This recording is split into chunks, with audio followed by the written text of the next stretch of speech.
Hello friends, आपण last लेक्चरला dimensions of physical quantities हा टॉपिक जो आहे हा आपण बघितला आणि how to find the dimensions बरोबर.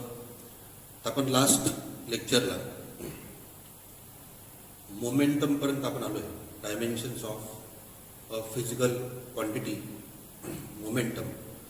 आता पुढचे जे रिमेनिंग जे फिजिकल क्वांटिटीज आहेत त्यांच्यात आपण डायमेन्शन जे ते फाइंड आउट करणार आहोत. तर बा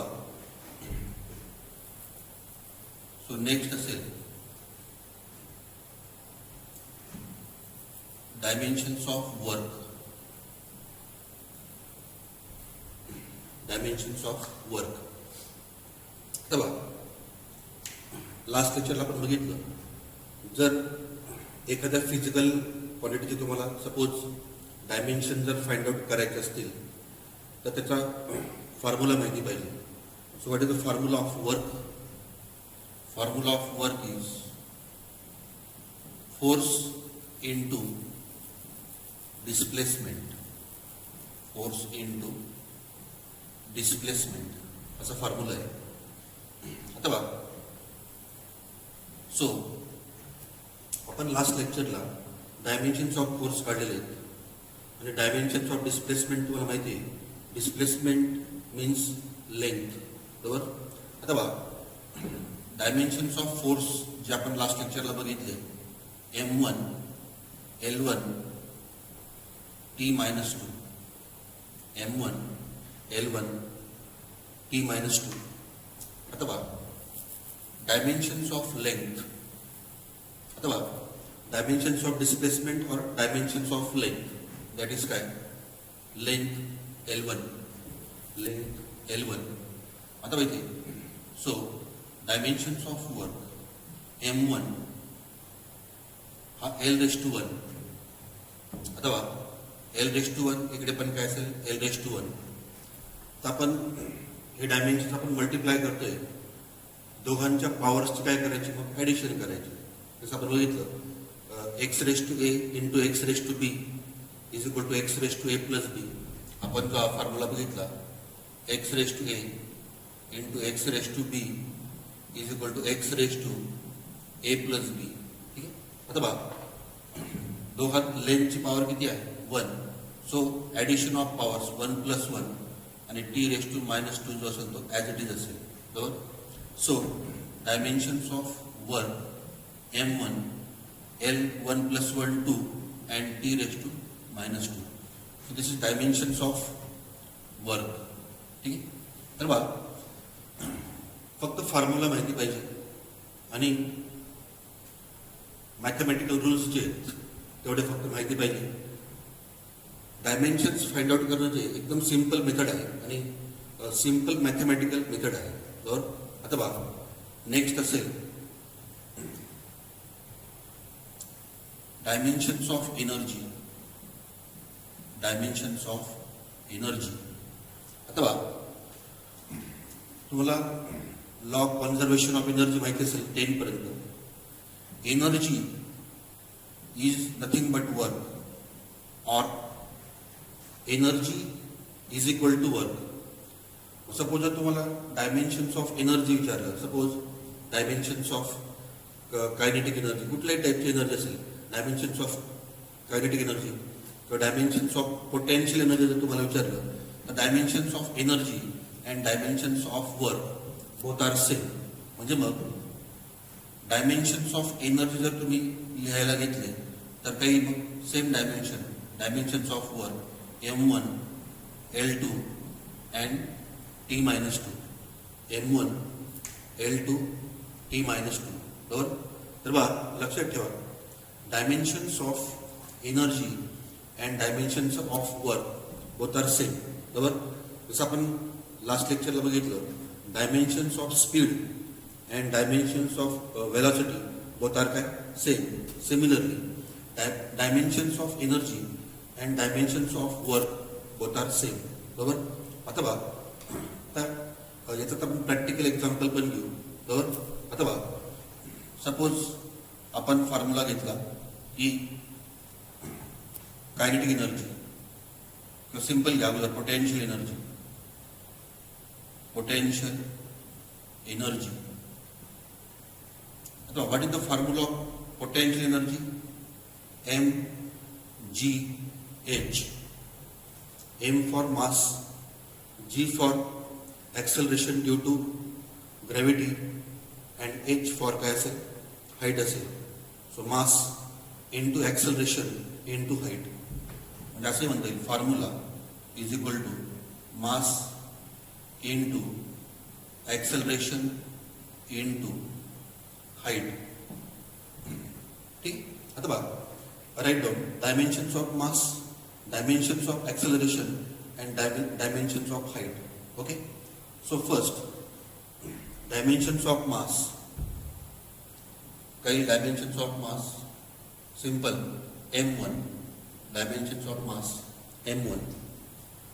ॲक्सलरेशन आपण कालच्या लेक्चरला ॲक्सलरेशनचे डायमेन्शन काढले आहेत बरोबर. तर बघा dimensions of acceleration into L1 t minus 2 L1 t minus 2 dimensions of acceleration into dimensions of height. Height means length. Height म्हणजेच काय? लेंथ असेल. Okay. So dimensions of length into dimensions of length that is काय? L1. Okay. आता बघा, so dimensions of energy m1 power m⁻⁴. इथे बघा l⁻⁴ l⁻⁴ x⁻a into x⁻b equal to x⁻a plus b. So त्यांची पॉवरची काय करायची मग ॲडिशन करायची. सो 1 + 1 आणि t - 2 ॲज इट इज असेल बरोबर. आता बघा, so dimensions of potential energy m1 L2 t⁻². m1 इथे बघा dimensions of energy and dimensions of work both are same. m1 L2 t⁻². Dimensions of energy or work. ते potential energy असेल तरी पण तुम्हाला सेम डायमेन्शन मिळतील m1 L2 t⁻². Suppose अजून एक आपण एक्झाम्पल घेतलं याच्यामध्ये. सपोज आपण डायमेन्शन्स ऑफ कायनेटिक एनर्जी घेऊ. डायमेन्शन्स ऑफ कायनेटिक एनर्जी काय फॉर्म्युला आहे? Dimensions of kinetic energy 1/2 mv². 1/2 mv². तर फॉर्म्युल्यामध्ये 1/2 आहे. So 1/2 is dimensionless. 1/2 जो असेल त्याला कुठले डायमेन्शन नसतील. It is dimensionless constant. So उरला बघा mass m into v². Suppose v काय असेल? Velocity square. So formula of kinetic energy mass into काय? Velocity square. So dimensions of mass m1. आपण लास्ट लेक्चरला डायमेन्शन्स ऑफ वेलॉसिटीचे इथे काढलेले. सो डायमेन्शन्स ऑफ वेलॉसिटी असेल L1 t⁻² आणि त्या ब्रॅकेट स्क्वेअर असेल. आता बघा, सो m1 इंटू तर ब्रॅकेट स्क्वेअर जर असेल तर बघा L1². सिम्पली एक काम कर, हा जो जी पॉवर असेल ना या पॉवरने या मधल्या प्रत्येक पॉवरला मल्टिप्लाय करायचा. So l⁻1 into 2 suppose 2. So dimensions of काय असेल वेलॉसिटी इथे -1 असेल. L1 t⁻². So -1 into 2 -2. Okay. So finally we can write m1 L2 t⁻². बघा m1 L2 T raise to minus two. Potential energy, dimensions of potential energy, dimensions of kinetic energy काय असेल? Same M1 L2 T raise to minus two. हे तुम्हाला आजच्या लेक्चरला एक point समजून घ्या.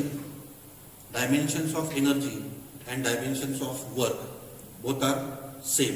बरोबर. For example dimensions of potential energy M1 L2 T raise to minus two. Similarly dimensions of kinetic energy काय असेल?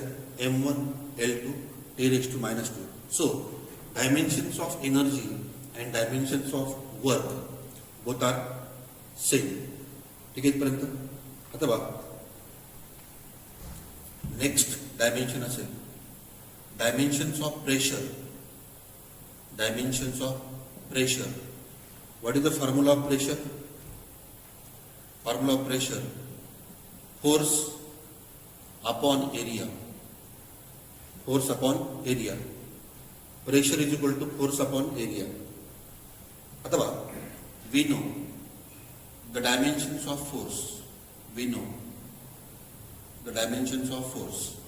आता बघा तुम्ही एक काम करा. डायमेन्शन्स ऑफ फोर्स हे तुम्हाला कंटिन्युअसली लागेल. मॅक्सिमम फॉर्म्युल्यामध्ये फोर्स येतो. तर तुम्ही शक्यतो डायमेन्शन्स ऑफ फोर्स जे ते डायरेक्ट लक्षात ठेवा. So dimensions of force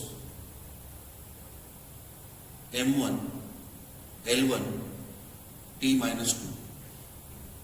M1 L1 T minus 2. Dimensions of force upon dimensions of area. आपण कालच्या लेक्चरला डायमेन्शन्स ऑफ एरिया काढलेला आहे. Length into breadth L2. So dimensions of area काय असेल? L2 असेल. So finally dimensions of pressure. Dimensions of pressure. आता बघा M1 L1 इथे L2 असेल. Which rule? X raise two a upon x raise two b equal to x raise two a minus B.